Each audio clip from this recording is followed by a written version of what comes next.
Yes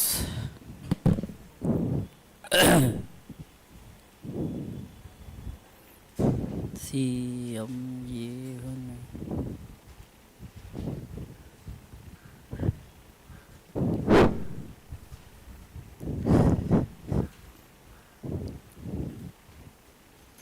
चलिए शुरू करते हैं। यस ऑनलाइन वालों ऑडियो क्लियर है क्या बोलो एक बार, तो हम तुरंत शुरू करेंगे।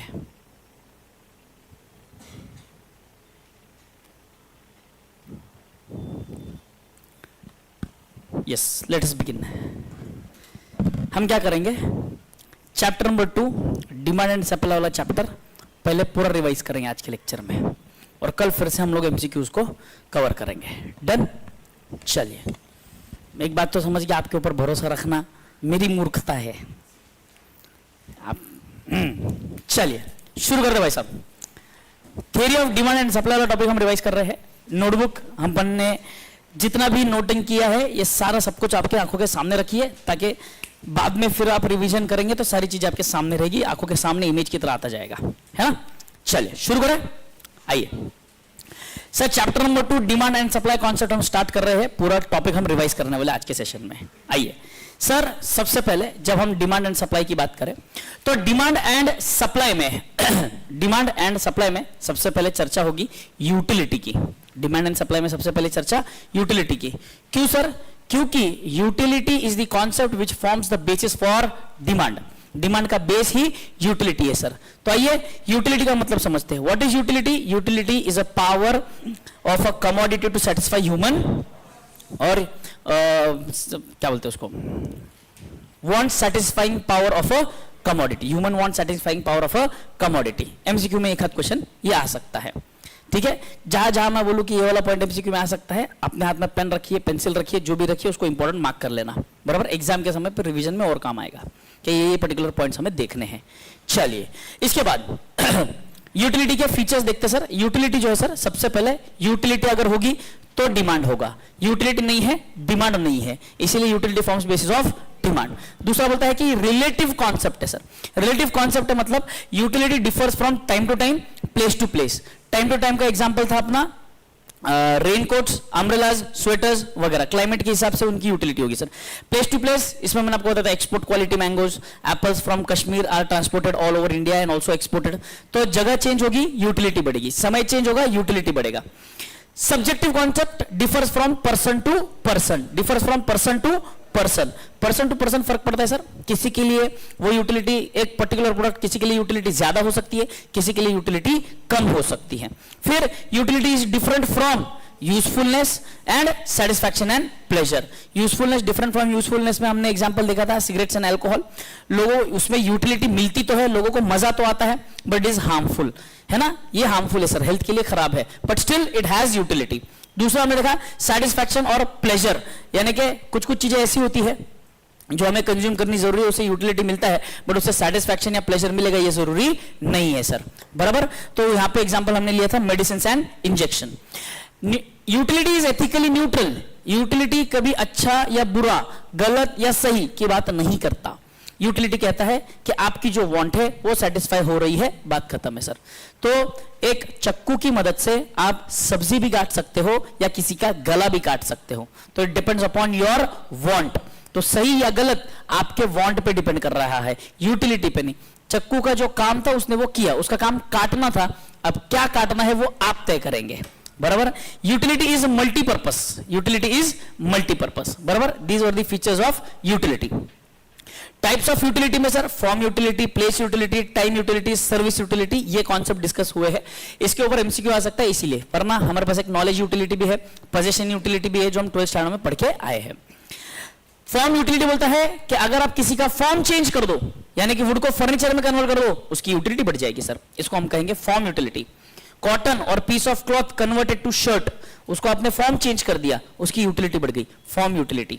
उसके बाद place utility, place utility fulfil करने में मदद करेगा आपको ट्रांसपोर्ट सिस्टम, एक जगह से दूसरी जगह अगर आप कोई गुड्स को ट्रांसपोर्ट करते हो तो जो जगह पे वो पहले था वहां से दूसरी जगह जाएगा, वहां पर उसकी यूटिलिटी बढ़ेगी, तो उसे हम कहेंगे प्लेस यूटिलिटी। फिर आता है आपका टाइम यूटिलिटी। टाइम यूटिलिटी मतलब the utility differs according to the time. Rainy season में रेन कोट्स का इंपॉर्टेंस है, अम्ब्रेलास का इंपॉर्टेंस है सर।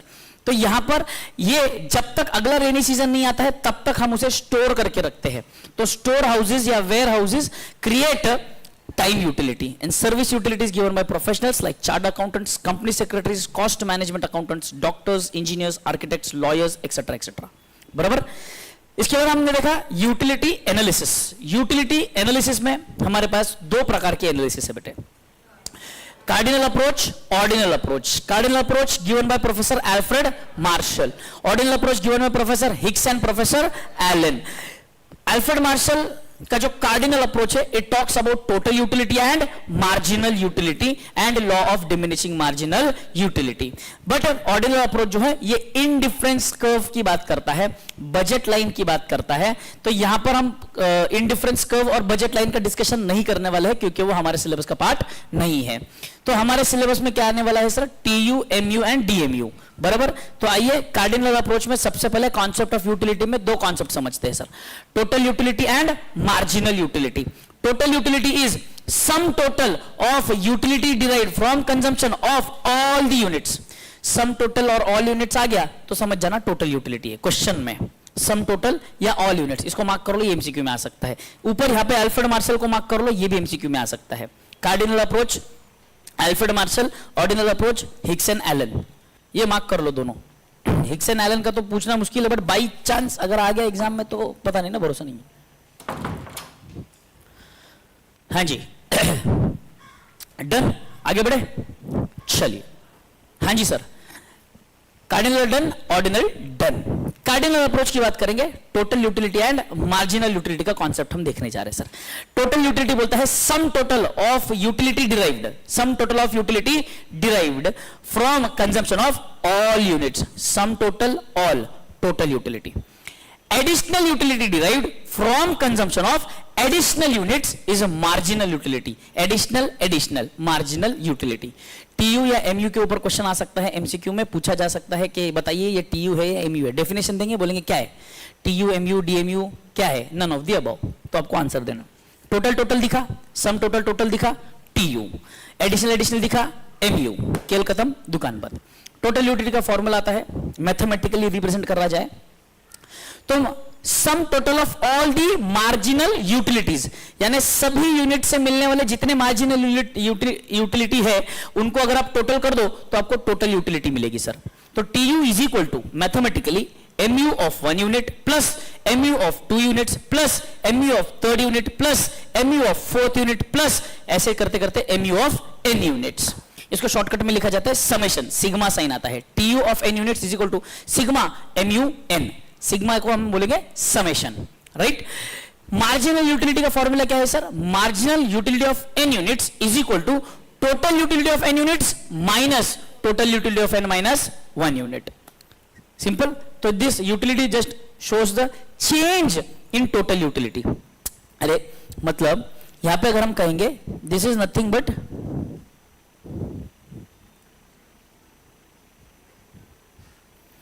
है ना, एक यूनिट का यूटिलिटी 20, 2 यूनिट का यूटिलिटी 25, तो 25 माइनस 20 5। समझ में आई बात। तो n, ये n हुआ, ये n हुआ, ये n माइनस 1 हुआ, बराबर ना। नंबर ऑफ ऑब्जर्वेशंस, n का मतलब नंबर ऑफ ऑब्जर्वेशन। स्टैटिस्टिक्स पढ़ा है अपन ने, स्टैटिस्टिक्स नहीं पढ़ा स्कूल में तो अभी नहीं भी पढ़ा रहेगा तो स्कूल में तो पढ़ा ना। हाँ तो पढ़ा मतलब इसका जरूरी थोड़ी कि सीएमए फाउंडेशन में ही पढ़ा होगा तो ही हम बोलेंगे हाँ। नाजायज संबंध के बारे में बात करते हैं, total utility and marginal utility के, ठीक है। TU and MU sir simple है। इसमें क्या क्या पॉइंट याद रखनी है मैं बताता हूं, पहले एक बार पूरा फ्लो बता देता हूं, फिर मैं आखिर में बताऊंगा कि इसमें से कौन से पॉइंट पे एमसीक्यू आता है, ठीक है। सबसे पहले सर यहां पर टीयू और एमयू का रिलेशनशिप हम जब देखने जा रहे हैं तो यहां पे हमने एक शेड्यूल बनाया। शेड्यूल में हमने देखा कि 1 बाय 1 जैसे जैसे हम एक एक पर्टिकुलर प्रोडक्ट या एक पर्टिकुलर कमोडिटी कंज्यूम करते जा रहे हैं 1 बाय 1 जब हम एक पर्टिकुलर कमोडिटी कंज्यूम करते जा रहे हैं, तो जैसे जैसे हम कंजम्पशन के लिए आगे बढ़ रहे हैं, हमारा टोटल यूटिलिटी बढ़ता जा रहा है, मार्जिनल यूटिलिटी गिरता जा रहा है. TU is increasing, MU is, but mind it, TU is increasing at a diminishing rate. Diminishing rate मैंने आपको समझाया था, बराबर है, जो गैप आ रहा है उनके बीच में ना, जंप. तो सर वो नहीं बताऊंगा अभी मैं रिवीजन में, हाँ वो MCQ में भी नहीं आता ना बुक में आता है, वो मैंने बता दिया है लेक्चर में. तो sir TU is increasing at a diminishing rate, TU is increasing at a diminishing rate, बराबर. TU is increasing at a diminishing rate, MU is decreasing. पहले यूनिट पे TU is equal to MU, पहले unit पे TU is equal to MU. जैसे जैसे further production, further consumption होगा, TU is increasing at a diminishing rate, MU is decreasing, and up till a certain point. बराबर. At a certain point, यानी कि हमारे example में at consumption of unit number 5, total utility is maximum, total utility is, and marginal utility is 0. Total utility is maximum, marginal utility is 0. TU is equal to max, MU is equal to 0. MCQ में पूछा जाएगा when TU is equal to max, A, MU is 0, MU is negative, MU is positive. None of the above. MU is 0. When TU is max, MU is 0. That point is called as point of satiety, also called as point of maximum satisfaction. बराबर. After consumption of point of satiety, TU starts decreasing, MU becomes negative.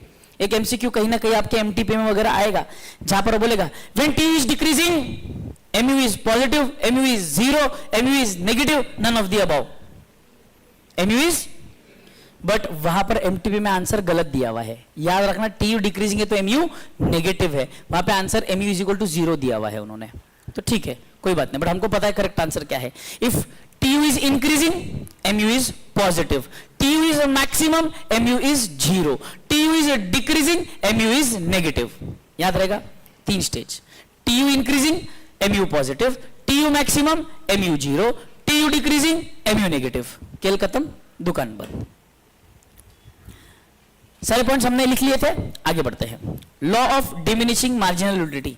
मैंने क्या कहा था आपको, जो table है वही उठा के पेस्ट करेंगे, TU को हटा देंगे, सिर्फ MU रखेंगे, है ना. TU को हटाएंगे, MU रखेंगे. आगे बढ़ते हैं.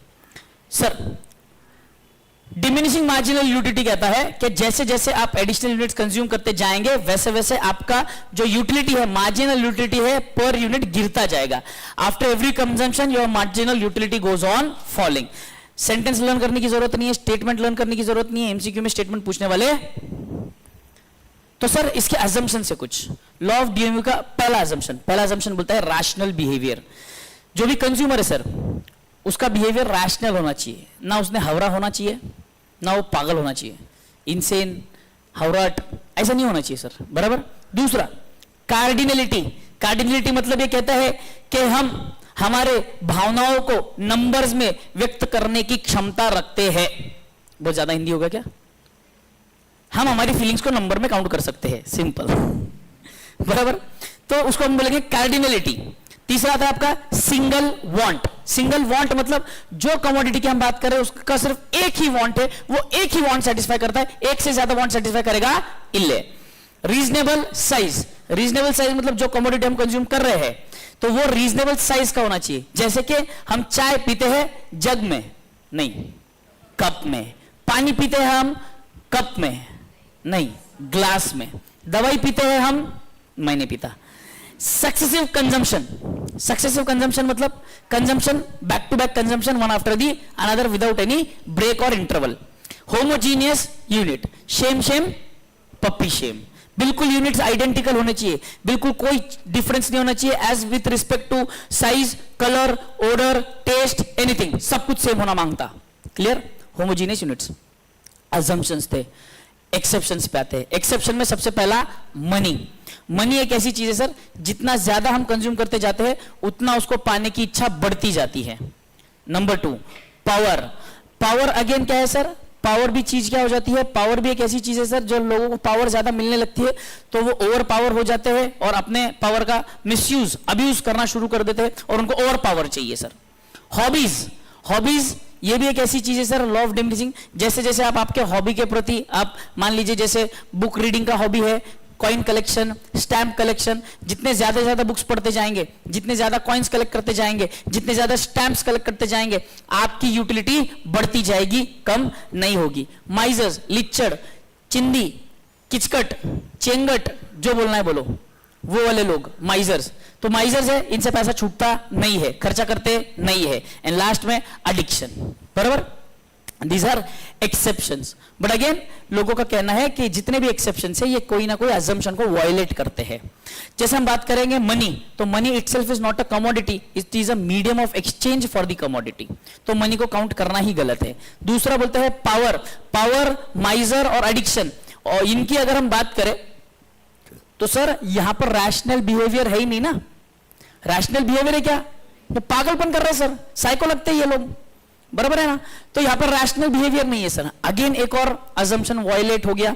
एंड लास्टली हॉबीज, हॉबीज की बात करेंगे तो सर यहां पर जो भी व्यक्ति बुक्स रीड कर रहा है, जो भी व्यक्ति कॉइन कलेक्ट कर रहा है, जो भी व्यक्ति स्टैम्प कलेक्ट कर रहा है, वो same book, same coin, same stamp नहीं कलेक्ट कर रहा। तो यहां पर होमोजीनियस कंजम्पशन या होमोजीनियस गुड्स की अगेन अजम्पशन वायलेट होती है, बराबर है। इसीलिए ये कहते हैं कि law of diminishing marginal utility जो है it has a universal acceptance और यूनिवर्सल एक्सेप्टेबिलिटी। समझ में आई बात? Done done. कंज्यूमर सरप्लस का एक छोटा सा कॉन्सेप्ट था, price of a consumer which he is willing to pay minus actual price of the commodity. Consumer equilibrium is when consumer surplus is equal to 0। ये इतना सही पॉइंट है consumer surplus related, और कुछ भी नहीं है।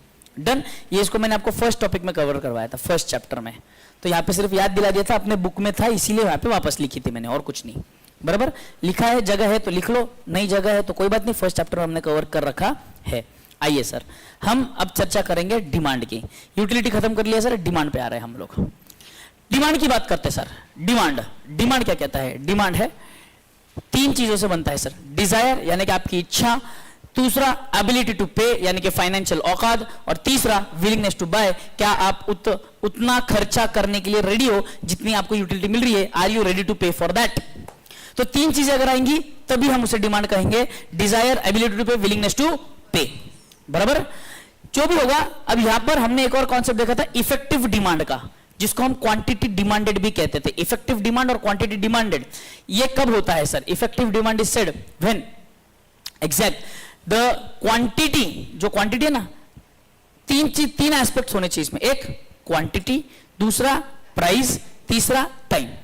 A particular quantity demanded eight a particular price at a particular time. ये 3 चीजें अगर होंगी तो हम उसे क्वांटिटी डिमांडेड कहेंगे। यानी कि ये वाले एग्जाम्पल में अगर हम बात करें कि मैं 40 रुपए पे 200 यूनिट खरीदने की इच्छा रखता हूं, तो दैट इज क्वांटिटी डिमांडेड और इफेक्टिव डिमांड।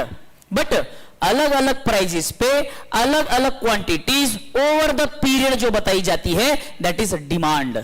डिमांड और क्वांटिटी डिमांडेड दोनों में फर्क है।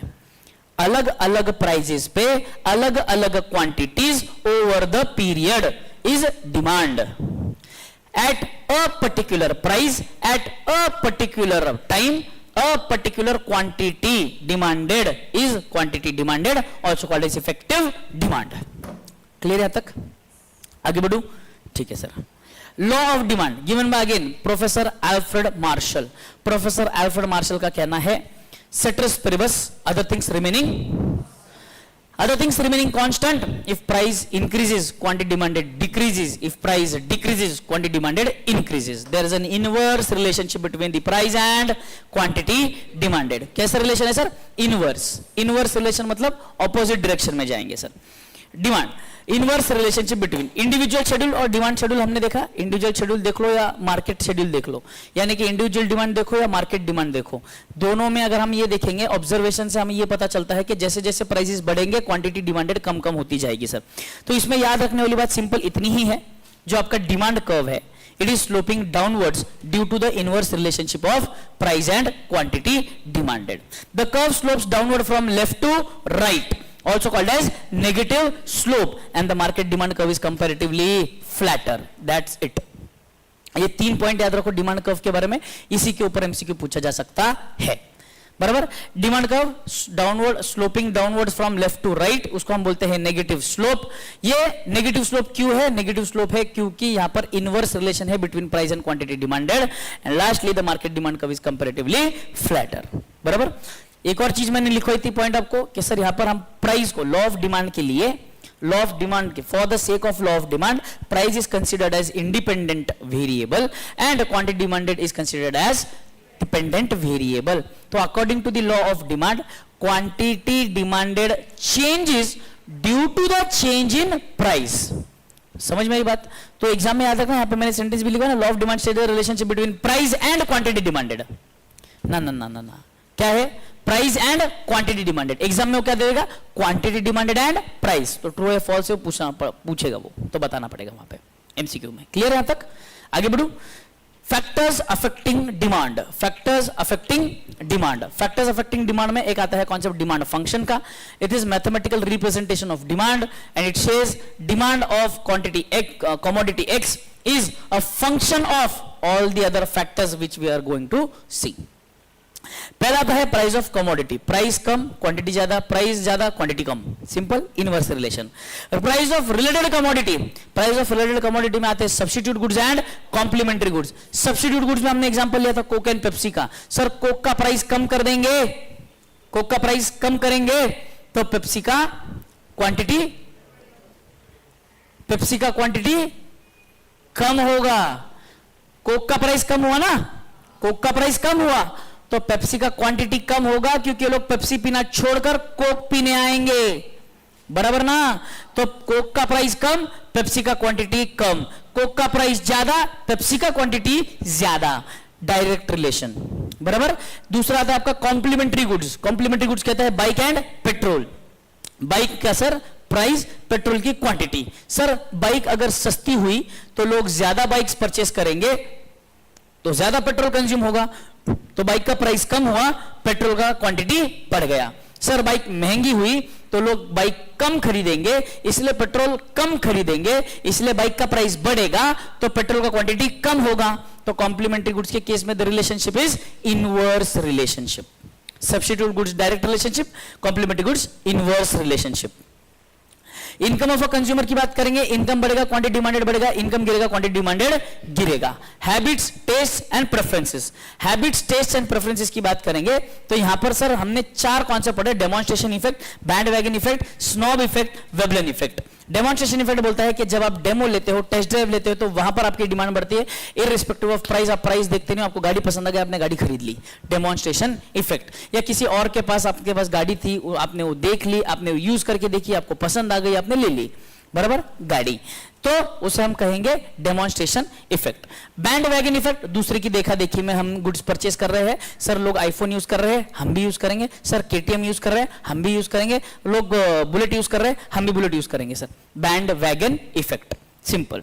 स्नॉब अपील, स्नॉब अपील यानी कि दिखावा करना, शो ऑफ करना, कि आपको दिखावा करना पड़ रहा है, आप जानबूझ के चीजें, महंगी चीजें खरीदते हो लोगों को दिखाने के लिए कि देखिए मैं तो अमीर हूं, मैं तो पैसे वाला हूं।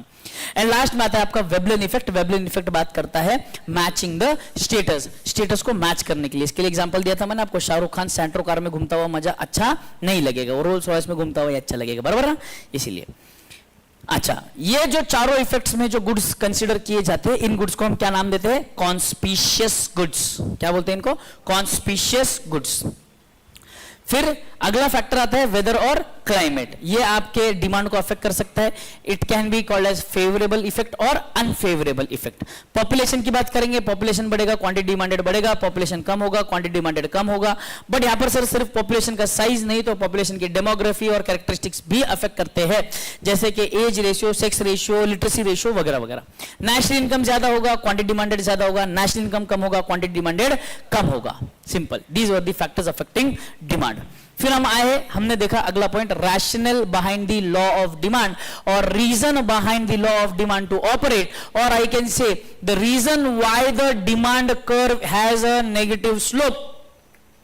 कि डिमांड कर्व हमारा नेगेटिव स्लोप क्यों है, कि डिमांड हमारा जो है इनवर्स रिलेशन क्यों है प्राइस एंड क्वांटिटी का, या लॉ ऑफ डिमांड ऐसे ही क्यों ऑपरेट करता है। उसके पीछे पहला कारण है law of diminishing marginal utility. दूसरा कारण है सब्स्टिट्यूशन इफेक्ट, तीसरा कारण है इनकम इफेक्ट, चौथा है existing buyers, new buyers and lastly multiple uses of a commodity. Clear, these were the reasons. इसके ऊपर एमसीक्यू क्वेश्चन आना क्वचित है, बहुत कम क्वेश्चंस आए हैं कभी, बट बाई चांस एक रीडिंग इसको लिए देना हमको जरूरी है सर। कंज्यूमर सरप्लस हमने तब भी देखा, अब भी फिर से लिखा हुआ है, कोई बात नहीं। Exception to law of demand, exception to law of demand में क्या आता है सर? सबसे पहले नेसेसिटी गुड्स, जो हमारे लिए जरूरतमंद चीजें हैं, जैसे हमारे घर का राशन हुआ, कपड़े हुए, बेसिक नेसेसिटीज हुए, ये exception to law of demand है सर। प्राइस इसके ऊपर अफेक्ट करता नहीं है, हमें जितना चाहिए हम तो उतना ही परचेस करेंगे। दूसरा आता है conspicuous goods, these are again exception to the law of demand. तीसरा आता है फ्यूचर प्राइस एक्सपेक्टेशंस, फ्यूचर में प्राइस क्या होने वाले हैं इसके एक्सपेक्टेशन के बेसिस पे आपकी डिमांड चेंज होती है। प्राइसेस बढ़ रहे हैं तो आपने क्या करना चाहिए? डिमांड कम करना चाहिए, बट आप ज्यादा डिमांड करते हो ये अपेक्षा रख के कि फ्यूचर में तो और भी ज्यादा प्राइसेस बढ़ने वाले हैं। Ignorance of consumer, consumer ignorant है, कंज्यूमर के पास पूरा नॉलेज नहीं है प्रोडक्ट के बारे में, प्राइस के बारे में, मार्केट के बारे में, तो हो सकता है वो वही क्वांटिटी ज्यादा प्राइस में परचेस कर ले। इसके लिए एग्जांपल दिया था मैंने, घर जाते समय आम खरीदा था महंगे में, याद आया क्या? Consumer illusion, consumer illusion again unawareness about the consumer, unawareness about the market and lastly given goods. Given goods में भी क्या बोला था सर? ये सब बात समझना, ये सब जो है ना exception to law of demand है। लॉ ऑफ डिमांड कहता है कि प्राइस कम क्वांटिटी ज्यादा, प्राइस ज्यादा क्वांटिटी कम, ये वाला काम यहां पर नहीं करेगा। ये एक्सेप्शन टू लॉ है, या तो प्राइस अफेक्ट नहीं करेगा या तो प्राइस बढ़ेगा क्वांटिटी बढ़ेगा, प्राइस कम क्वांटिटी कम होगा। इसीलिए ये एक्सेप्शन है। जो लॉ ऑफ डिमांड बोल रहा है उसका उल्टा होगा, यहां पर एक्सेप्शन है ना सर, समझ में आई बात? टाइप्स ऑफ डिमांड, तीन प्रकार की डिमांड है sir, price demand, income demand, cross demand. Price demand की बात करेंगे तो प्राइस क्या है सर? प्राइस डिमांड मतलब change in quantity demanded due to price, price कम क्वांटिटी ज्यादा, प्राइस ज्यादा क्वांटिटी कम, as simple as that, negative slope. Income demand की बात करेंगे, इनकम डिमांड में हमने दो गुड्स देखे, normal goods and inferior goods. Normal goods के केस में पॉजिटिव रिलेशन है, इनकम बढ़ेगी क्वांटिटी बढ़ेगा, इनकम कम क्वांटिटी कम, बट इंफीरियर की गुड्स के केस में उल्टा, इनकम ज्यादा क्वांटिटी कम, इनकम कम क्वांटिटी ज्यादा, inverse relation in case of inferior goods. Cross demand, substitute goods, complementary goods. Substitute goods का रिलेशन अभी हम देख के आए हैं, डायरेक्ट है, कॉम्प्लीमेंट्री गुड्स का रिलेशन इनवर्स है। Fluctuation in demand, variation in demand, changes in demand. Variation की बात करेंगे तो वेरिएशन में क्या कहेगा सर? एक्सपांशन, कॉन्ट्रैक्शन, वेरिएशन, संशोधन due to price. Sir price कम होने की वजह से क्वांटिटी बढ़ रही है, उसे हम कहेंगे expansion. And here expansion is depicted bye movement, downward movement along the curve. Sir price बढ़ने की वजह से क्वांटिटी कम हो रही है, इसे हम कहेंगे contraction. And movement is upward along the curve. बराबर, दोनों चीजें आ गई, एक्सपेंशन एंड कॉन्ट्रैक्शन। ठीक है sir.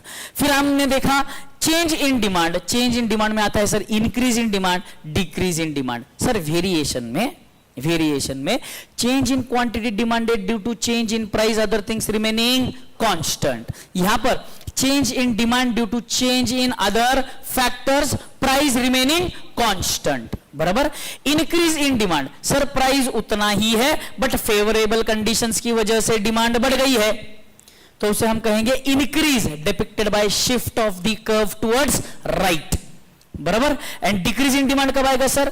Decrease in demand price remaining constant, other factors unfavourable हो गए जिसकी वजह से हमने डिमांड कम कर दी, डिमांड कम हो जाएगी तो इसे हम कहेंगे decrease in demand depicted bye shift of curve towards left. Simple है। ये देखो ये आपका डिमांड कर्व है, ये डिमांड कर्व है, ऐसा ही है ना, नेगेटिव स्लोप डिमांड कर्व। बराबर। Expansion contraction, expansion contraction, increase decrease, increase decrease. Same चीज सप्लाई में भी है भाई साहब, expansion contraction, increase decrease, supply में देखेंगे।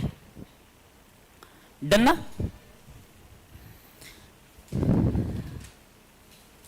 अगले कॉन्सेप्ट पे आए सर हम। अगला कॉन्सेप्ट का नाम है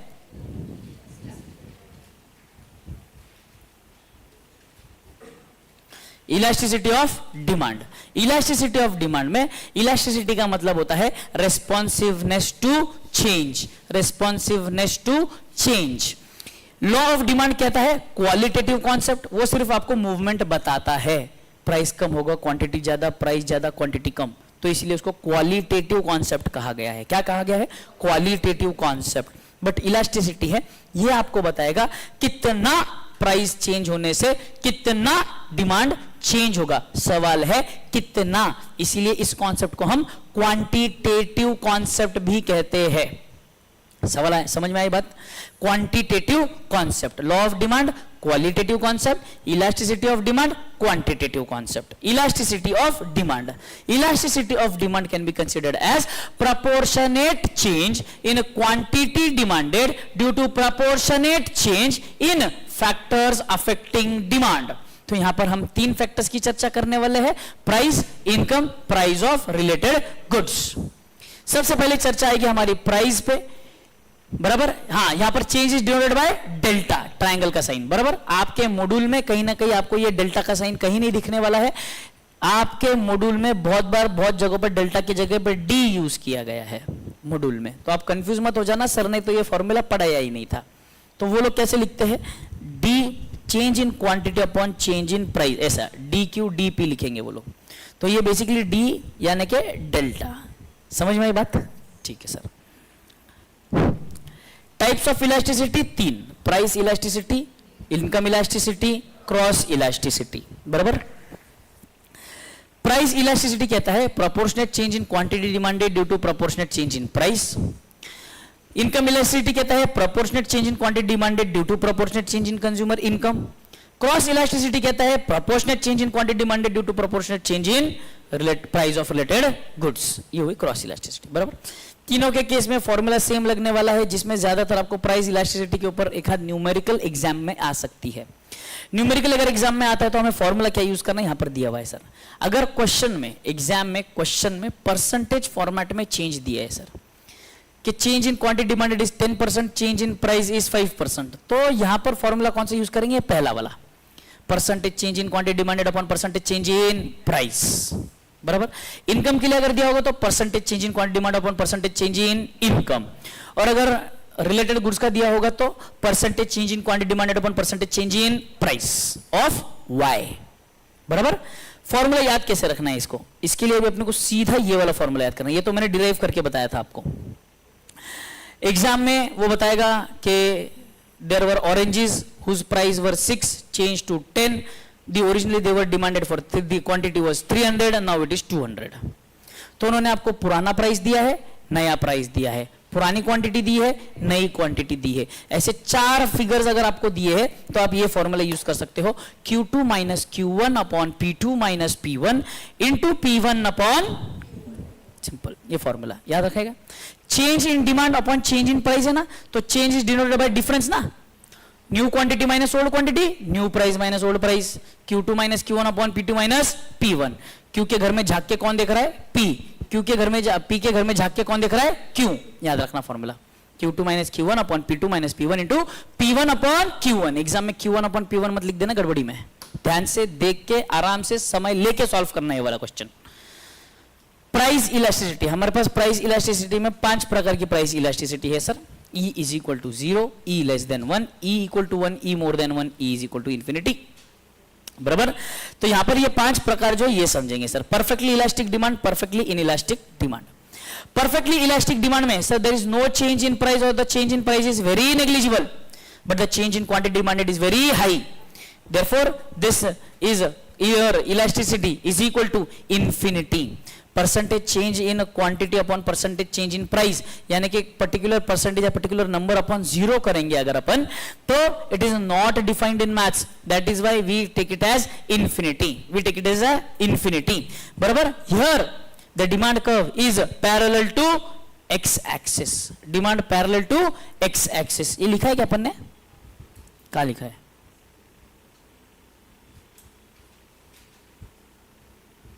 लिखो ना इसको, ये इंपॉर्टेंट है पॉइंट, एग्जाम में आता है एमसीक्यू में।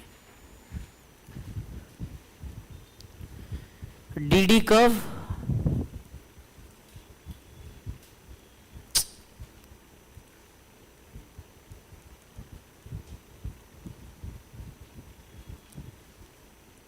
Horizontal,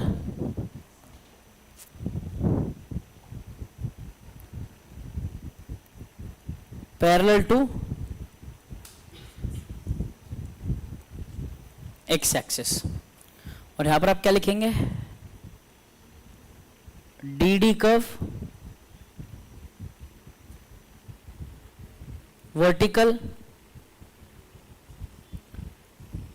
parallel to Y axis.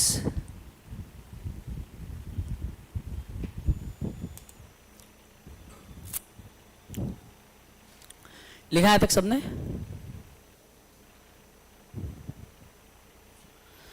आगे बढ़ू, चलिए। तो sir elastic, perfectly elastic demand कहता है E is equal to infinity and the demand curve is parallel to X axis and it is horizontal. Perfectly elastic demand कहता है price में कितना भी चेंज आ जाए, क्वांटिटी चेंज होने वाला, जो चेंज नहीं होगा वो इनइलास्टिक, जो चेंज होगा वो इलास्टिक, खत्म। जो चेंज नहीं होगा यानी कि यहां पर the demand curve is vertical parallel to Y axis, demand curve parallel vertical and parallel to Y axis. Relatively elastic demand, relatively elastic demand, the percentage change in quantity demanded is more than the percentage change in price, बराबर। here curve is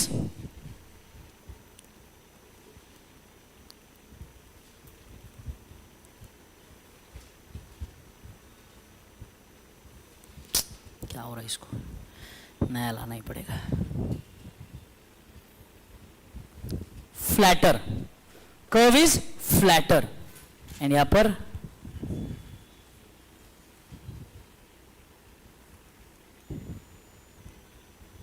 steeper.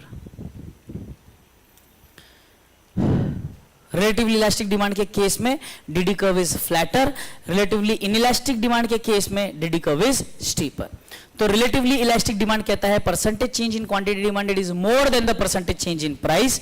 Relatively inelastic कहता है percentage change in quantity demanded is less than the percentage change in price, and where the percentage change in quantity demanded is equal to percentage change in price, that is called as unitary elastic demand. E is equal to 1 and here the demand curve is diagonal forming a rectangular hyperbola.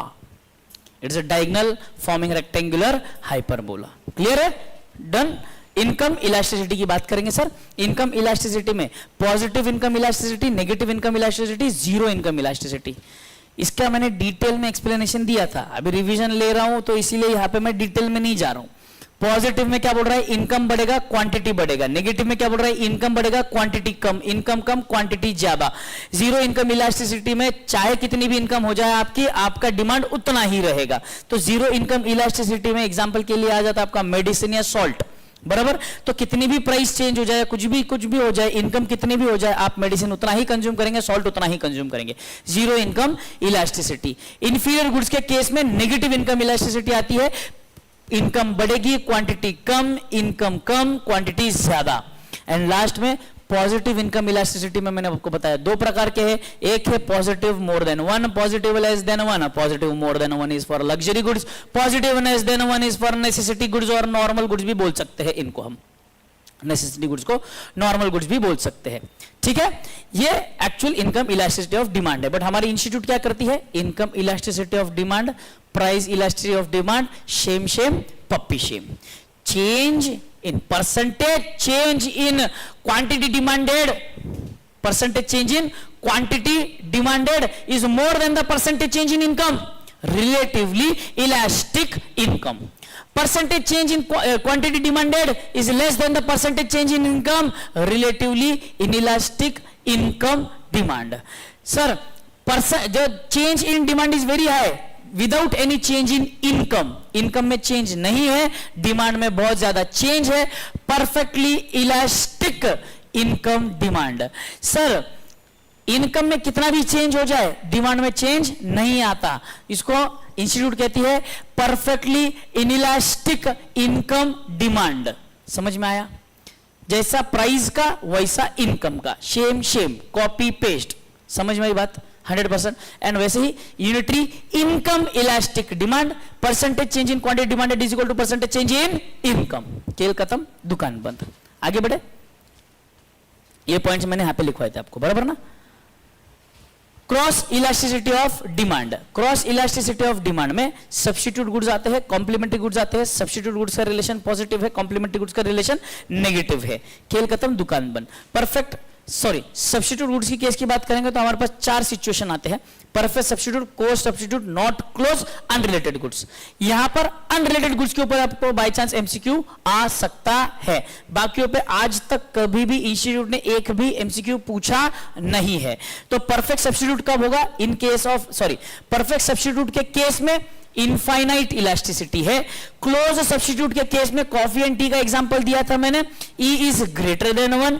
Not close substitute जहां पे example मैंने juice और cold drink का दिया था, वहां पर elasticity is less than 1 and unrelated goods में elasticity is 0। Scooter and burger, बराबर, दोनों में आपस में कोई संबंध नहीं है, elasticity is 0। Methods of calculating elasticity, पहला प्रोपोर्शनेट मेथड था जो हम अभी देख कर आए हैं, percentage change in quantity demanded upon percentage change in price. और second formula Q2 minus Q1 upon P2 minus P1 into P1 upon Q1, बराबर, ये प्रोपोर्शनेट मेथड था। फिर आए हम पॉइंट इलास्टिसिटी मेथड पे। पॉइंट इलास्टिसिटी मेथड क्या करता है? एक लीनियर डिमांड कर्व पे एक पॉइंट पकड़ेंगे और इलास्टिसिटी का फॉर्मूला लिखेंगे, नीचे वाला ऊपर, ऊपर वाला नीचे, यानी कि lower segment upon upper segment, बराबर ना। ये कब काम आएगा? लीनियर डिमांड कर्व के केस में। लीनियर मतलब स्ट्रेट लाइन, लीनियर मतलब स्ट्रेट लाइन। लीनियर इक्वेशंस वगैरह कभी देखे बचपन में स्कूल में?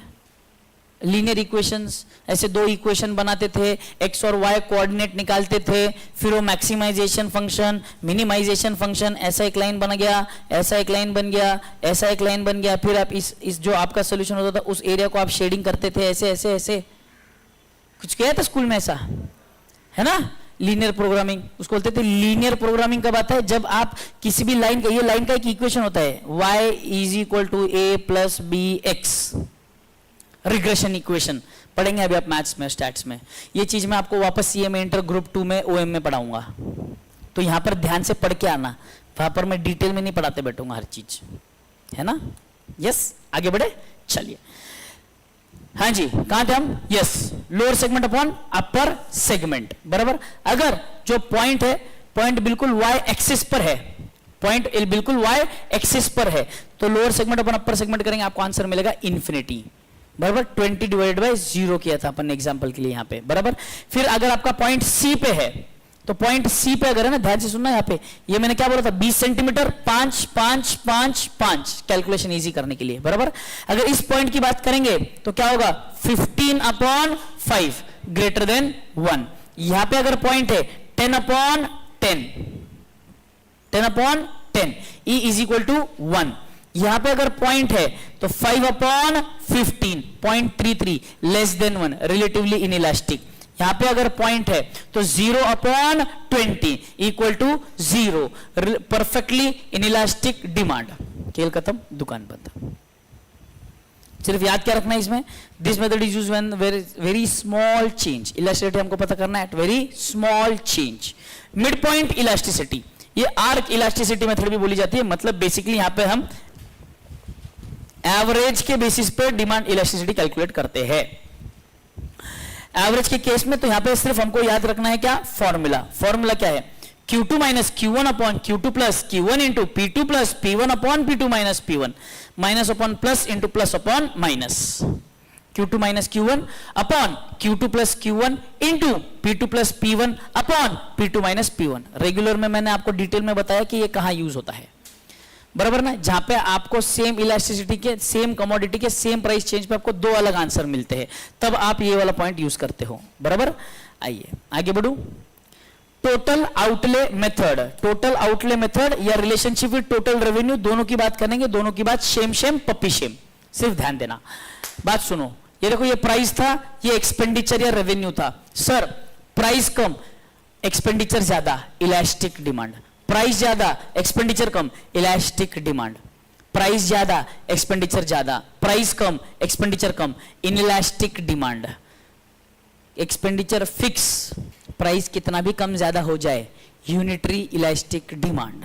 सिर्फ याद रखना है, ये क्या है, इलास्टिक डिमांड, ये क्या है, इनइलास्टिक डिमांड, ये क्या है, यूनिटरी इलास्टिक डिमांड। याद रहेगा। सेम चीज एप्लीकेबल फॉर रेवेन्यू ऑल्सो। तो कभी कभी आपको टोटल रेवेन्यू के रिलेशन में बताएगा, तो कंफ्यूज नहीं होना, बराबर ना। तो सिर्फ अच्छे से याद रखना, क्या प्राइस ज्यादा एक्सपेंस कम या रेवेन्यू कम, प्राइस कम एक्सपेंस ज्यादा या रेवेन्यू ज्यादा, तो ये इलास्टिक हुआ ना। देखो ना, ये ज्यादा जगह है ना, यहाँ पे गैप ज्यादा है, तो ये इलास्टिक हुआ, ये इन इलास्टिक हुआ। प्राइस ज्यादा रेवेन्यू ज्यादा, प्राइस कम रेवेन्यू कम, प्राइस ज्यादा एक्सपेंडिचर ज्यादा, प्राइस कम रेवेन्यू कम, बराबर। प्राइस कुछ भी हो जाए ना, एक्सपेंडिचर चेंज होने वाला ना रेवेन्यू चेंज होने वाला है। ये यूनिटरी इलास्टिक डिमांड, खेल खत्म दुकान बंद, बराबर। Determinants of price elasticity of demand, sir availability of substitutes, sir ज्यादा सब्स्टिट्यूट्स अवेलेबल होंगे, इलास्टिसिटी ऑफ डिमांड ज्यादा होगी। Position of commodity in consumer budget, sir position of commodity in consumer budget, sir अगर इस पे ज्यादा खर्चा होता है तो इलास्टिक डिमांड है, इस पे कम खर्चा होता है तो इन इलास्टिक डिमांड है। ज्यादा खर्चा होता है मतलब गेहूं, चावल, दाल, तेल, ये वाली चीजें। कम खर्चा होता है मतलब साबुन, शैम्पू, पाउडर, कॉस्मेटिक्स वगैरह वगैरह, बराबर। तो इनकी डिमांड इन इलास्टिक है, जिसका खर्चा, जिसके ऊपर खर्चा ज्यादा होता है उसकी डिमांड इलास्टिक है। नेचर और need to satisfied, necessity goods है इन इलास्टिक, लग्जरी गुड्स है more elastic. Number of uses, single use है लेस इलास्टिक, ज्यादा यूज है more elastic, petrol and milk. Time period, समय हमारे पास लंबा है डिमांड एडजस्ट करने के लिए इलास्टिक, समय हमारे पास कम है डिमांड एडजस्ट करने के लिए inelastic. Consumer habits, habitual goods होंगे तो इन इलास्टिक होगा, नॉन हैबिचुअल नॉर्मल गुड्स होंगे तो इन इलास्टिक होगा। Tied demand, derived demand, tied demand, derived demand मतलब क्या, डिराइव्ड डिमांड मतलब एक की डिमांड दूसरे पे डिपेंड करती है। वो ऑटोनोमस डिमांड, डिराइव्ड डिमांड नहीं, क्या एमसीक्यू देखा था अपन ने, वो ऑटोनोमस डिमांड यानी कि क्या, इंडिपेंडेंट है भाई, हमको किसी की जरूरत नहीं है, हम डायरेक्टली वांट सेटिस्फाई करते हैं, बराबर है। बट कुछ कुछ प्रोडक्ट्स ऐसे होते हैं जिसकी डिमांड हमें किसी और कमोडिटी की वजह से करनी पड़ती है, क्योंकि अगर आप बाइक खरीदोगे तो पेट्रोल खरीदना ही पड़ेगा, तो बाइक की डिमांड ऑटोनोमस है, पेट्रोल की डिमांड डिराइव्ड है। पेन खरीदोगे तो इंक खरीदना ही पड़ेगा, रिफिल खरीदना ही पड़ेगा, पेन की डिमांड ऑटोनोमस है, रिफिल या इंक की डिमांड डिराइव्ड डिमांड है। समझ में आई बात, ऑटोनोमस डिमांड एंड जो derived demand. Price range of goods, high range और लो रेंज के होंगे तो इन इलास्टिक, मीडियम रेंज के होंगे तो इलास्टिक। मोर माइनर कॉम्प्लीमेंट्री गुड्स, चिल्लर ऐसे कॉम्प्लीमेंट्री, छोटे मोटे कॉम्प्लीमेंट्री गुड्स, तो उसके ऊपर फर्क नहीं पड़ता, वो इन इलास्टिक है सर। डन, यहां तक डन। डिमांड फोरकास्टिंग देखिए हमने, डिमांड फोरकास्टिंग में दो मेथड्स होते हैं, qualitative method and quantitative method. Qualitative method में survey of buyers intention, collective opinion method, expert opinion method. अब यहां पर क्वालिटेटिव कॉन्सेप्ट में सर्वे ऑफ बायर्स इंटेंशन में हमने देखा, पहला है कंप्लीट एन्यूमरेशन मेथड, कस्टमर को, कंज्यूमर को पकड़ पकड़ के ईच एंड एवरी डिटेल में सवाल पूछेंगे हर कंज्यूमर को। प्रैक्टिकली पॉसिबल नहीं है सर, हर एक को पकड़ पकड़ के सवाल नहीं कर सकते, तो इसलिए हम आ गए सैंपल सर्वे मेथड। पूरे पॉपुलेशन में से एक सैंपल उठाऊंगा, जो पूरे पॉपुलेशन को रिप्रेजेंट कर रहा हूं, इनका सर्वे करूंगा मैं, सैंपल सर्वे मेथड। लास्ट वाला एंड यूज मेथड, इसके लिए मैंने एग्जांपल दिया था प्रिंटर वाले का, जो बुक्स प्रिंट करता है अपनी, कि क्लास में कितने स्टूडेंट्स होंगे वो पता करता है, जिससे कि उसको अपना इनपुट पता कर सके कितना उसको पेपर खरीदना है, बराबर। Collective opinion method, grass root method, sales force method. Grass root और सेल्स फोर्स मेथड का मतलब क्या, सर यहां पर हमारे जितने सेल्स पर्सन है सबको पकड़ेंगे और सबको पूछेंगे उनका ओपिनियन क्या है, बराबर। फिर आता है आपका एक्सपर्ट ओपिनियन मेथड, पहले हमने जो नीचे सबसे बिल्कुल ग्रास रूट लेवल पर जो सेल्स की टीम काम कर रही है उनसे पूछा, अब जो टॉप लेवल पर एग्जीक्यूटिव्स बैठे हैं हम उनसे पूछेंगे, जो एक्सपर्ट्स हैं उनसे बात करेंगे, एक्सपर्ट ओपिनियन मेथड। फिर लास्ट में आता है आपका quantitative methods, statistical method, it is more scientific, most reliable, free from all types of बायस। यहां पर trend projection, regression analysis, controlled experiment method, and last में एक छोटा सा method barometric method. Anybody any doubt? पक्का, डन। पूरा demand हमने revise कर लिया है 49 मिनट्स, 47 48 मिनट्स में पूरा डिमांड टॉपिक रिवाइज कर लिया। नेक्स्ट इसमें सप्लाई रिवाइज करेंगे, डन, और फिर एमसीक्यूज करेंगे। चलो, see you guys tomorrow, same time same place, bye bye, enjoy, take care, मजा मारो। है हैं जी, डिमांड आ गया ना, डिमांड हो गया ना, हाँ तो सप्लाई चालू करना है ना, हाँ तो वही तो बोल रहा हूं। शुरू करें।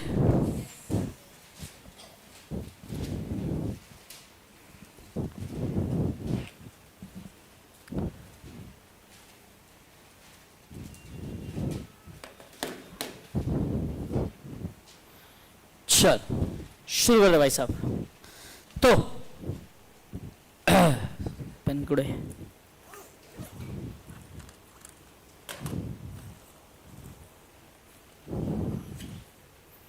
हाँ जी,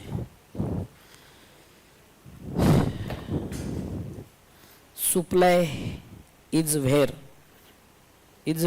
supply here, ये डन ना, ये सब कुछ डन है सर, बढ़िया। सप्लाई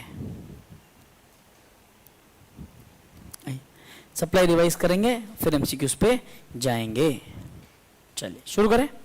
हाँ जी बड़े सर, सप्लाई, आवाज कुछ ज्यादा नहीं हो गई?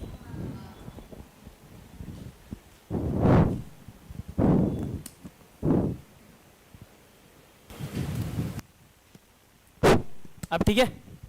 चल सर, सप्लाई की बात करते हैं। काल ए इतना ही चाहिए, इतने पैसे में इतना ही मिलेगा। हाँ सब आ गए क्या क्लास में? जो नीचे की था लॉक कर दे दरवाजा। हाँ जी, सप्लाई याद कीजिए, जैसे डिमांड में हमने बोला था, डिमांड में 3 चीजें आती थी, डिजायर, विलिंगनेस टू पे, एबिलिटी टू पे। ये 3 चीजें होंगी तो हम उसे डिमांड कहेंगे। वैसे ही सप्लाई में वो कौन सोया हुआ है वहां पे? काल भाई बरं नाही वाटत आहे का सर? का बरं नाही वाटत है? बरं है ना? सप्लाई में 2 चीजें आएगी sir, ability to supply and willingness to supply. अगर ये 2 चीजें होगी तो हम उसे कहेंगे सप्लाई। Done sir. क्या होता है बेसिकली, गुड्स का पहले फैक्ट्री में प्रोडक्शन किया जाता है, जिसके बारे में चर्चा होगी हमारी थियरी ऑफ प्रोडक्शन और थियरी ऑफ कॉस्ट नाम के टॉपिक में। फिर ये गुड्स को हम वेयर हाउस में शिफ्ट करते हैं और वेयर हाउस से ये आता है शोरूम में, और शोरूम में ये अवेलेबल होता है फॉर सेल। शोरूम में जो गुड्स अवेलेबल फॉर सेल होते हैं उसे हम सप्लाई मानते हैं। तो इसीलिए supply is a flow concept. Understand, demand and supply both are flow concept, both are flow concept. तो जो गुड्स अवेलेबल फॉर सप्लाई है, those are considered as supply, that is considered as supply, available for sale. जो goods sale हो चुके हैं, sold out, उसे हम revenue consider करते हैं, दैट इज आर रेवेन्यू। वो सेल हो गया सर, वो सप्लाई नहीं है अभी, it is no more a supply, बराबर। और लास्ट जो बचा हुआ स्टॉक है, दैट इज अ स्टॉक, बराबर, that is a stock. Clear यहां तक? तो सप्लाई जो है it is a flow concept, demand is also a flow concept.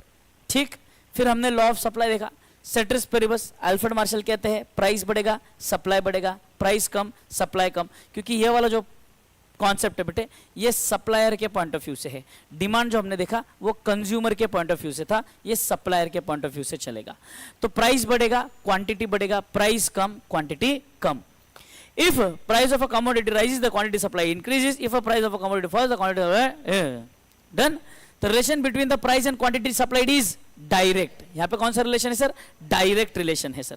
Individual supply, market supply, इसमें याद क्या रखना है? The oh my god, oh my god, how do you do. एक पॉइंट लिखना भूल गया अपन कर्व के बारे में। तो यहाँ पे थोड़ी सी जगह करता हूं मैं तो जगह कर पाऊंगा, बट तुम लोग नहीं कर पाएंगे। तो इसलिए क्या करना, आप लोग बेस्ट पार्ट टॉप मार्जिन में लिख लेना।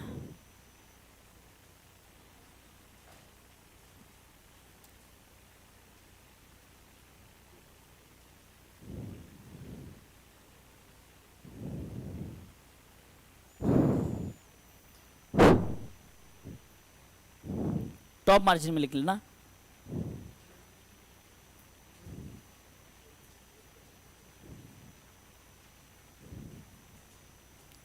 Supply curve, supply curve,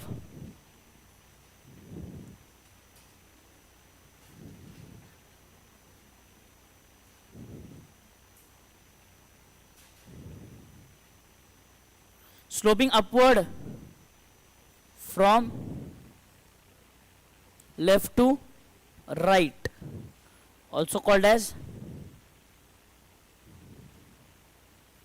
positive slope.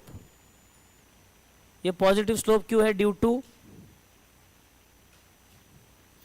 Direct relation between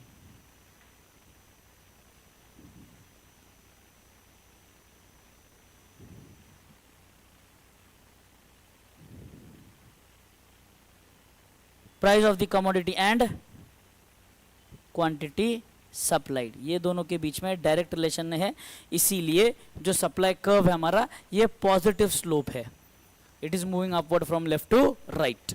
clear यहां तक? सप्लाई कर्व लिख लिया हमने, आगे बढ़ू? डन है सबका? लिख लिया सबने? कॉपी करने में वैसे तो बड़े माहिर हो तुम लोग। डन ना? डन डना डन। आज कोणता वार आहे?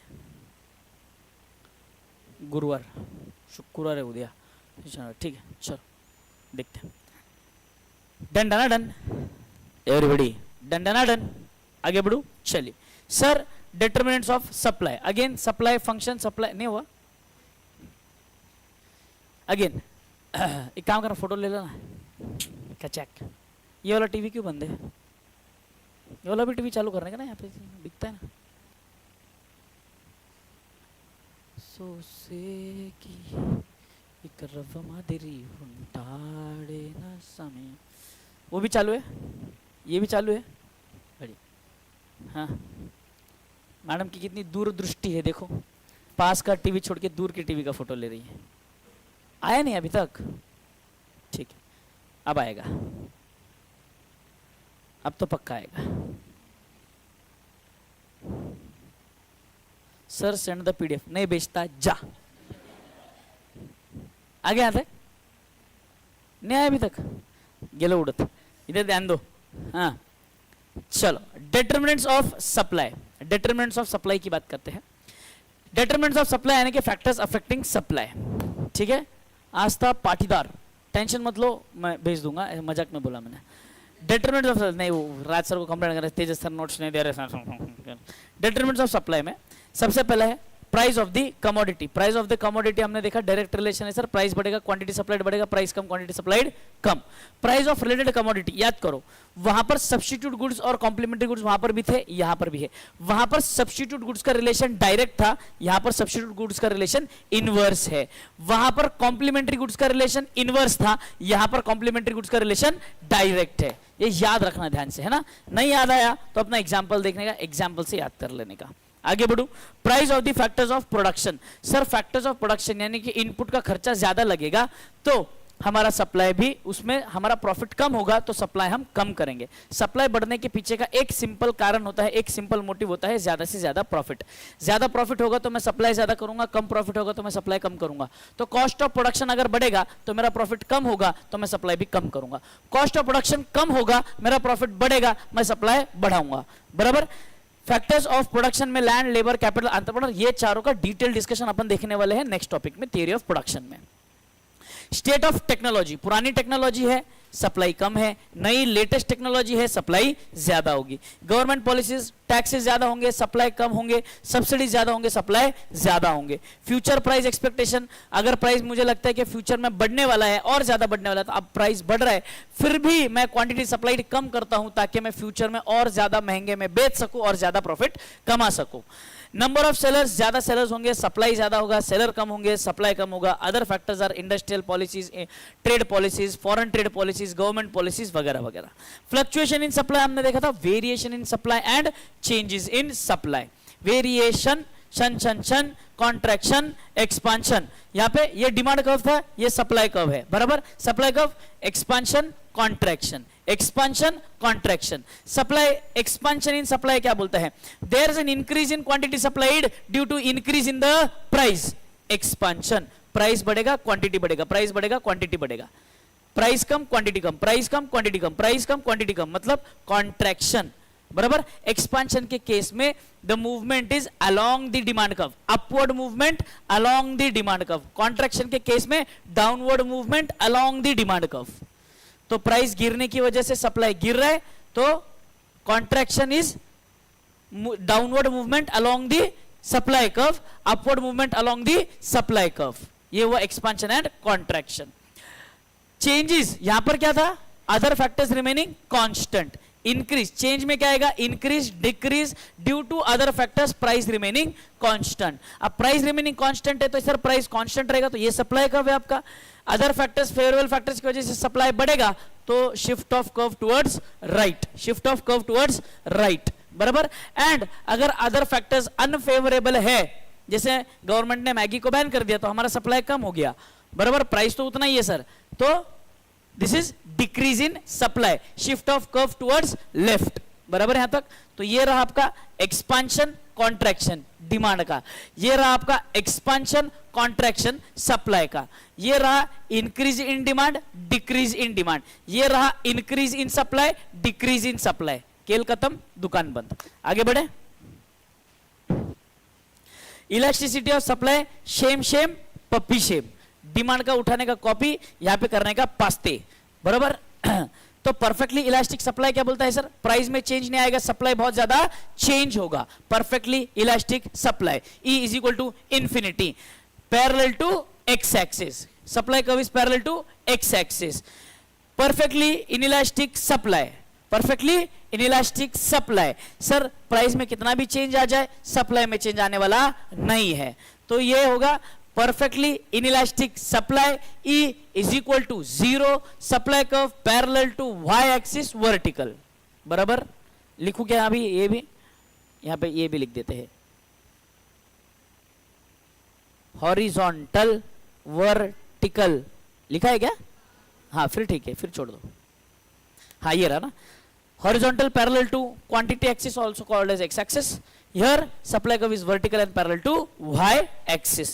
Relatively elastic supply, relatively elastic supply बोलता है percentage change in quantity supplied is more than the percentage change in price, और relatively inelastic supply बोलता है percentage change in quantity supplied is less than the percentage change in price. Clear? Supply curve comparatively flatter, comparatively steeper. Unit elastic supply, percentage change in quantity supplied is equal to percentage change in price. E is equal to 1.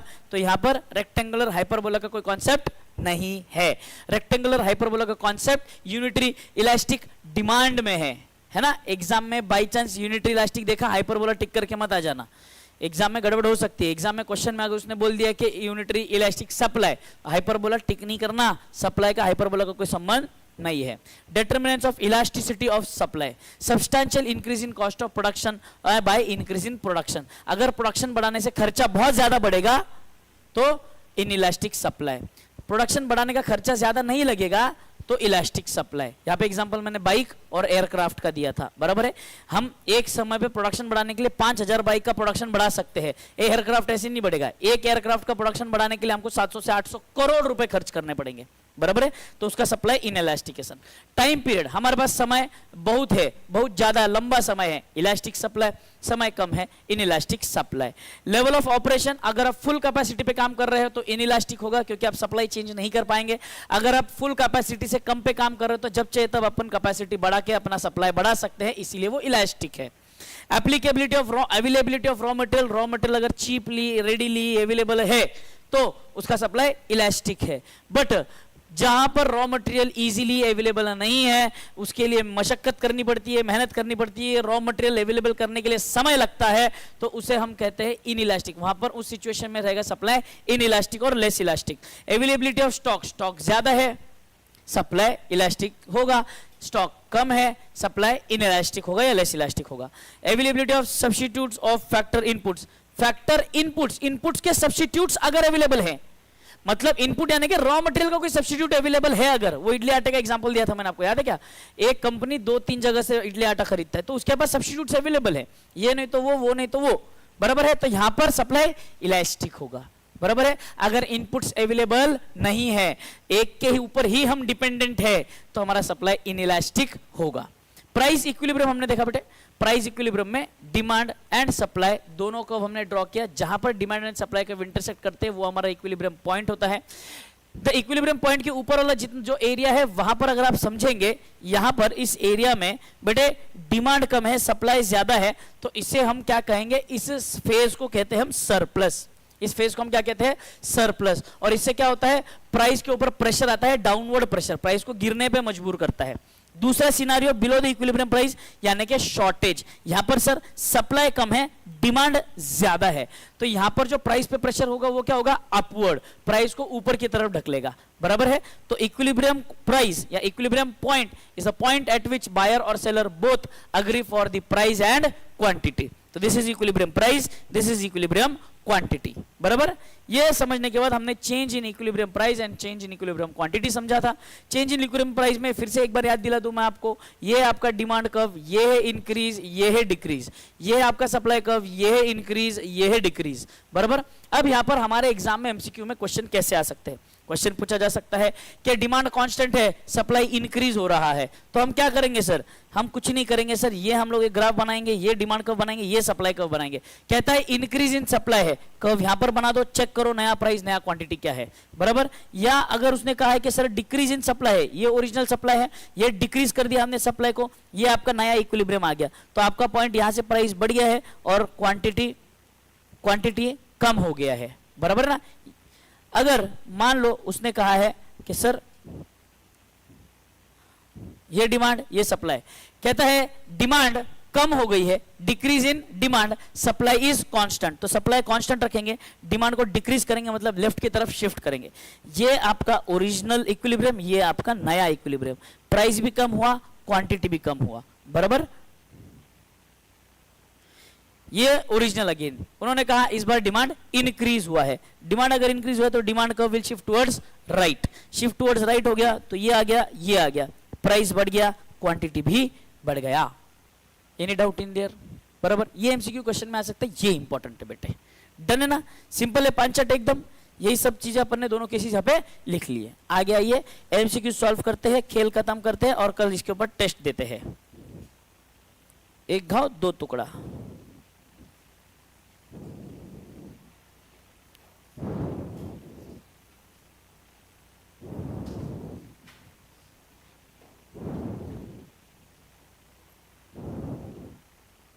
ये तो chapter 1 है।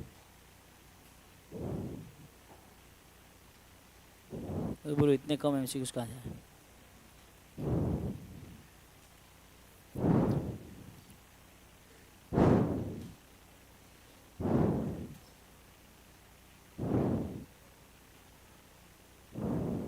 अयो, ये foundation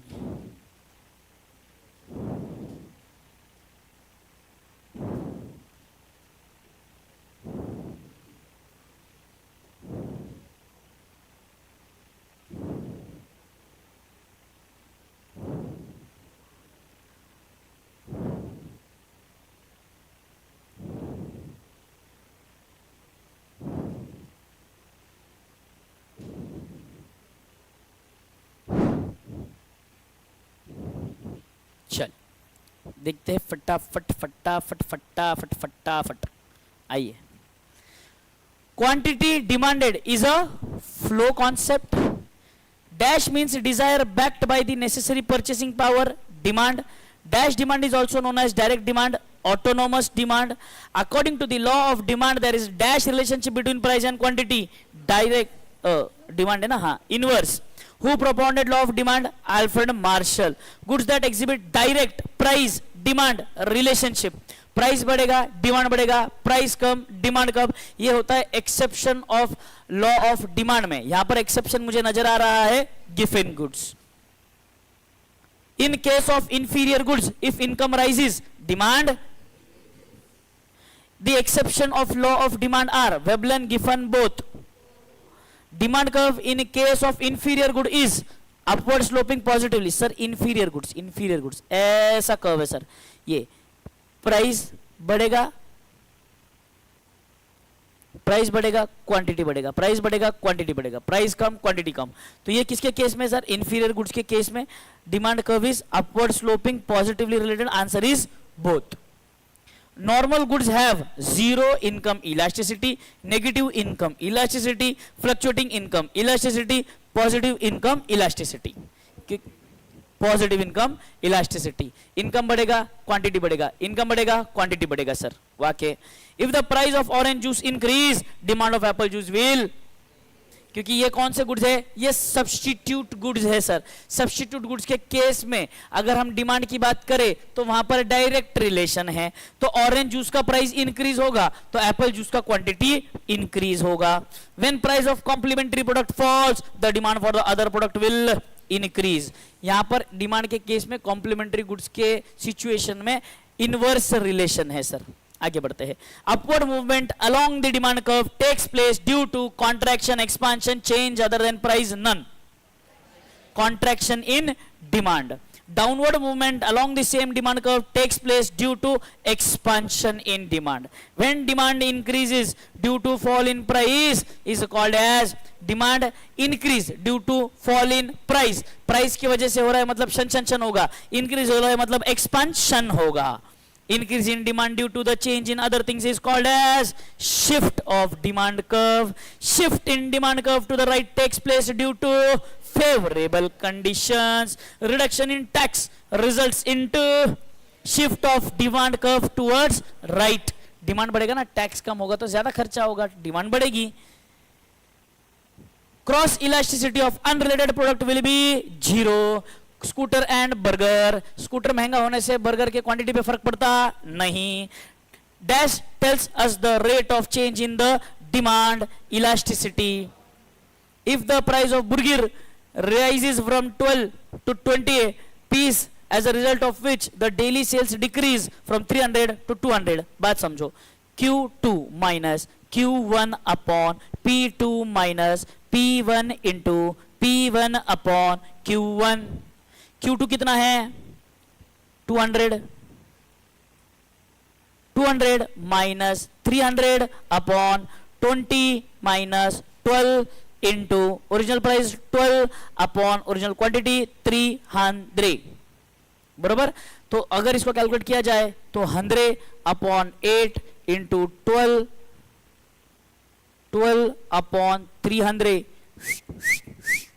3 1 जा 3 4 जा 4 1 जा 4 2 जा 1/2.5.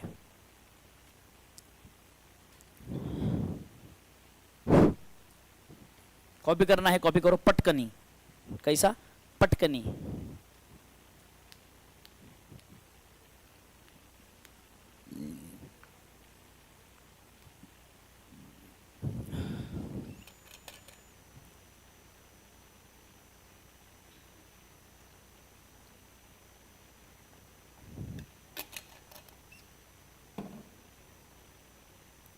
आगे बढ़ू, आगे बढ़ू.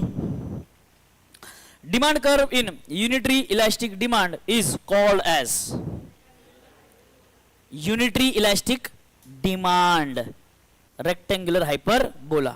Perfectly elastic demand curve. Perfectly elastic demand curve ऐसा है, मतलब parallel to luxury goods have dash degree of elasticity, high.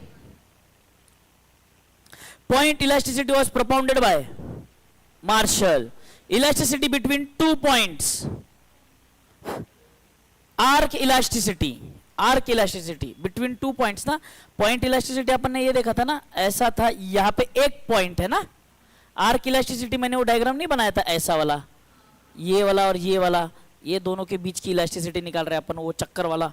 भाई आर्क इलास्टिसिटी एवरेज यूज करते हैं, जहां पर सर यहाँ पर तो इलास्टिक भी दिख रहा है, इन इलास्टिक भी दिख रहा है, वो वाला. बराबर, वो आर्क में आ गया. ये आर्क ना, आर्क समझ तक क्या है? आर्क वो बचपन में नहीं, स्कूल में बोलते थे कि वो राउंडर लो, राउंडर से यहाँ पे आर्क ड्रॉ करो, यहाँ पे एक आर्क ड्रॉ करो. तो आर्क, तो अपना डिमांड कर्व अगर आर्क शेप में है तो ये 2 पॉइंट के बीच का अगर हमें डिमांड निकालना है, इलास्टिसिटी निकालना है, तो वहां पे आर्क इलास्टिसिटी यूज होगा. Done. By dash method elasticity can be measured at a particular point on the demand curve. Particular point on the demand curve, point method. Total outlay method is also called as total revenue method. Expenditure revenue, shame puppy shame बोला था मैंने. तुम्हारा expenditure मेरा revenue, मेरा expenditure तुम्हारा revenue. An increase in price will result in an increase in the total revenue if हे क्या बोल रहा है ये? Increase in price result in increase in revenue. ये कब हो सकता है? Increase in price, increase in revenue. अगर इनइलास्टिक है तब ना. Elastic, inelastic, unitary elastic. याद आया ना? हाँ, देखो अभी percentage change in quantity demanded is greater than the percentage change in price. तो ये तो इलास्टिक हुआ, गलत. बराबर ना? ये इलास्टिक है ना. Percentage change in quantity demanded is less than the percentage change in price, ये inelastic. Percentage change in equal, ये यूनिटरी इलास्टिक. नन. ये तो आंसर हो ही नहीं सकता. तो बोलो इलास्टिक, इनइलास्टिक, यूनिटरी. इनइलास्टिक ना प्राइस बढ़ेगा रेवेन्यू बढ़ेगा, प्राइस कम रेवेन्यू कम, तो इनइलास्टिक के केस में हो सकता है सर, ये होगा आंसर बी। समझा क्या लिंकिंग कैसा है? लिंकिंग समझ में आया क्या? इनइलास्टिक आंसर डायरेक्टली देने के बजाय उसने इसे घुमा के इनइलास्टिक बताया, बस इतना ही फर्क है और कुछ भी नहीं। आगे बढ़ू। The demand for salt is inelastic because वो बहुत सस्ता है, उसके बगैर खाने में मजा नहीं आता है और उसके लिए कोई सब्स्टिट्यूट नहीं है। ऑल ऑफ दी तीनों जरूरी है ना भाई साहब। बगैर नमक के खाना खाए हो कभी? खा के देखो समझेगा। Monopoly fixes the fewer price, market chapter का है, गलती से यहां पर आया है। If there is no possibility of postponement, एक काम करो, monopoly fixes the fewer price if the demand is more elastic, इसको लिख लो बस, बाद में देखेंगे। If there is no possibility of postponement of consumption of goods, then the elasticity is, postpone नहीं कर सकते, समय कम है, less elastic.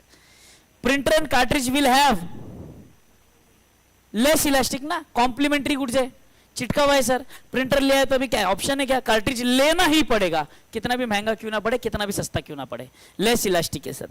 The supply of a good refer to supply of goods, stock available for sale, total stock in warehouse, actual production, quantity of the goods offered for sale at a particular price at a particular time.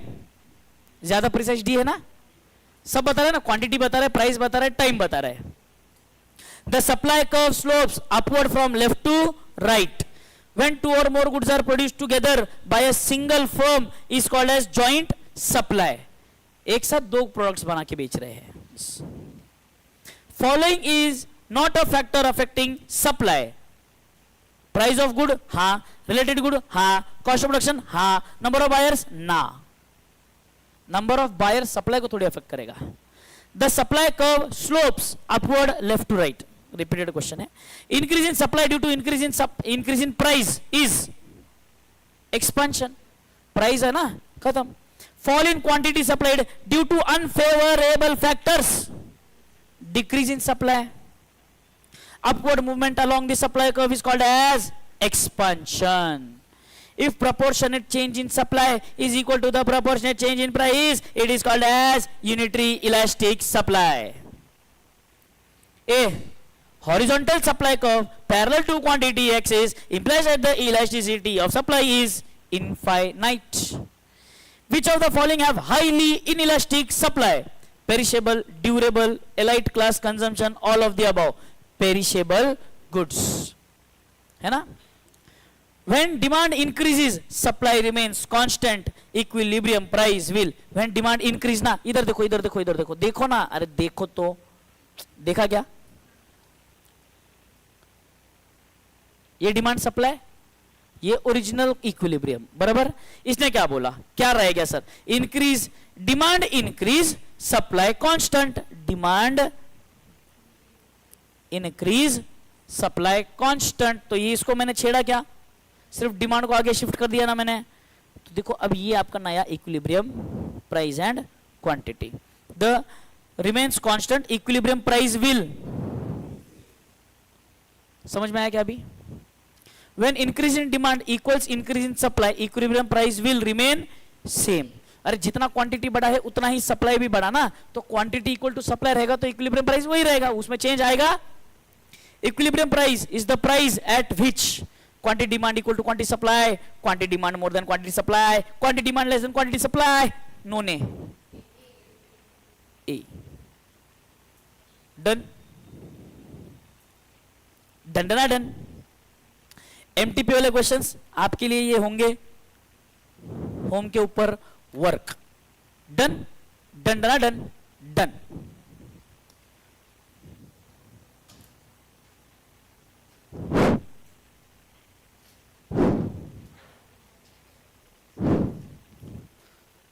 कितना बज गया?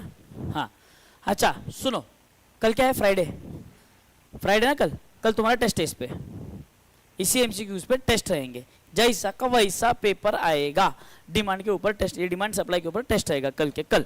Done है? पक्का? तो हम कल मिलेंगे। आज 15 मिनट जल्दी छोड़ रहा हूँ मैं तुमको, है ना? थैंक यू तो बोलो बेशर्मो। हाँ ऐसा जरा। डन। अगला लेक्चर कौन सा है? चलो मजा मारो, जिंदगी जियो।